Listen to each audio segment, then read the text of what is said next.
Gumagawa na nga pala ako ng sauce sa mga oras na ito at pagkatapos nga inilagay ko na nga rin itong price list dito sa aming bintana. Tignan nyo naman itong batang to at kung ano-ano ang ginagawa at nagpo-post-post pa. Medyo late na nga kami nagbukas ngayon dahil tignan nyo naman tong oras at mag-11 na nga pero nandito pa nga sa loob itong glass estante namin. Pati nga itong kwek-kwek hindi ko pa nagagawa kaya ayan binilisan ko na nga lang. Akala mo naman ganito talaga kabilis sa totoong buhay.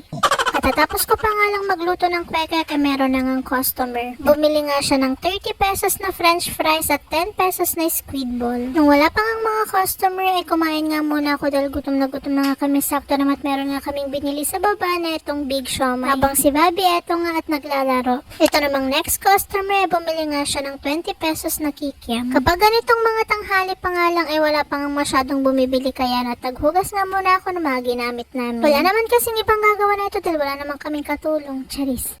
Kaya salitan nga lang kami ni Bes kung maghugas nga ng aming mga ginagamit. Madalas nga talaga mga hapon nga bumibili yung mga customer. Kaya ayan at fast forward nga mga hapon na nga sa mga oras na ito at meron nga itong next customer bumili nga siya ng 40 pesos na cheese stick. Para nga sa aming 20 pesos na cheese stick ay dito nga namin nilalagay sa square plate. Para naman sa 30 pesos na french fries ay dito na nga namin nilalagay sa 320cc na cup. At 120 grams nga na hilaw yung nilalagay namin. Kahapon nga hindi masyadong mabili yung fries pero ngayon tignan nyo naman at medyo mabili na nga. Dito naman nga sa kwek-kwek binibenta nga namin ito ng 4 pieces for 20 pesos. Hungry.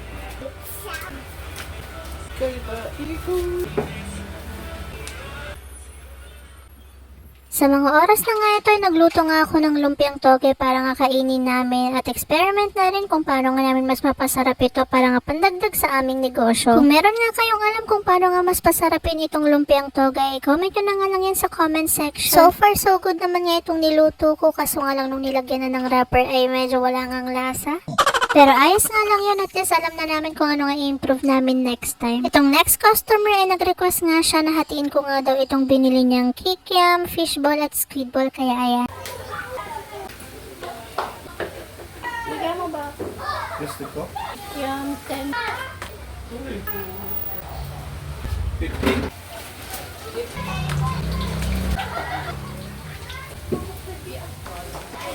Fast forward gabi na nga sa mga oras na ito. Tignan nyo naman itong batang makulit na ito ay talaga naman nanonood nga kasi siya na itong mga batang naglalaro ng badminton. Ito naman ngayon natitira dito sa aming paninda o diba pati nga sukat so sa konti na nga lang at ito na nga lang natitirang fishball at kikiam ang meron. Nagbibideo nga ako dyan pero tignan nyo naman sumusulpot pa nga itong si Bobby. Pag alam nyo na kasi na nagbibideo na nga ako ng ganito ay talagang gustong gusto niya ngang sumali.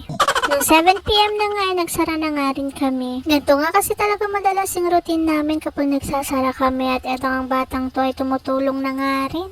Hindi nga naubos yung paninda namin ngayon pero ayos nga lang yan dahil meron nga kami napagbentahan. Maraming salamat sa mga naging customer namin ngayon at thank you Lord sa blessing. O siya hanggang dito na lang at sa susunod ulit. Bye bye!